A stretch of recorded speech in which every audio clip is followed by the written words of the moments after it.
দর্শক বিন্দু আপনারা দেখতে পারবা, দেখতে দেখতে একটা এই দুর্গাপুজোর যে একটা গেট দেওয়া ছিল উদারবন হাসপাতাল সর্বজনীন দুর্গাপূজা কমিটির এই আয়োজিত যে গেটটা আপনারা দেখতে পারবেন, এই গেটটা দেখতে দেখতেই মানে ভাঙ্গিয়া পড়ে গেছে। দর্শক বিন্দু, আজকে মহা অষ্টমী, হঠাৎ করে সন্ধ্যার সময় এভাবেই প্রাকৃতিক দুর্যোগের কারণে এভাবে হঠাৎ করে ঘূর্ণিঝড় বা ধুমুহা বাতাস শুরু হয়ে গেছে। আপনারা দেখতে পারবা এই গেটটা, আপনারা দেখতে পারবা গেটটা কিন্তু এইরকম দেখতে দেখতেই গেটটা পড়ে গেছে।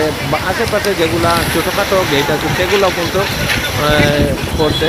ভাগ্যক্রমে কোনো যাত্রীর কোনো ক্ষয়ক্ষতি হয়েছে না, কিন্তু যেভাবে ধুমুহা, যেভাবে ঘূর্ণিঝড় আরম্ভ হয়ে গেছে আজকের মহা অষ্টমী, আপনারা সবাই জানেন এই মহা অষ্টমীতে দুর্গা উৎসবে আনন্দ উপভোগ করার লাগে বা দুর্গা উৎসবের প্রতিমা দর্শন করার লাগে কিন্তু বিভিন্ন জায়গা থেকে উদারবন্দে এভাবে আকর্ষণীয় দুটি মণ্ডপ আছে, সেই দুইটি মণ্ডপে কিন্তু দর্শনার্থীর ভিড় জমে ওঠে, দর্শনার্থীর আগমন শুরু হয়।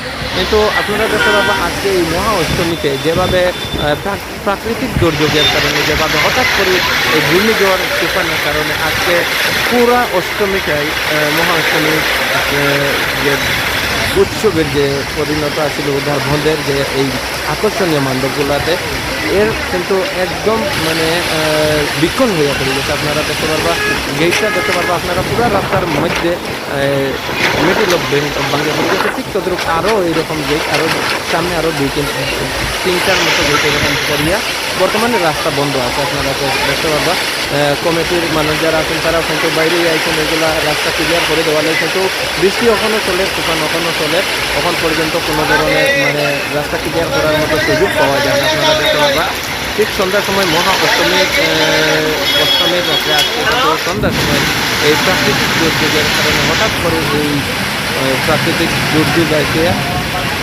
তুফান, ঘূর্ণিঝড়, এই ঘূর্ণিঝড়ে তুফান ঘূর্ণিঝড়ে এই অবস্থা উদারবন্দের যে আকর্ষণীয় মণ্ডপ দুটো আছে।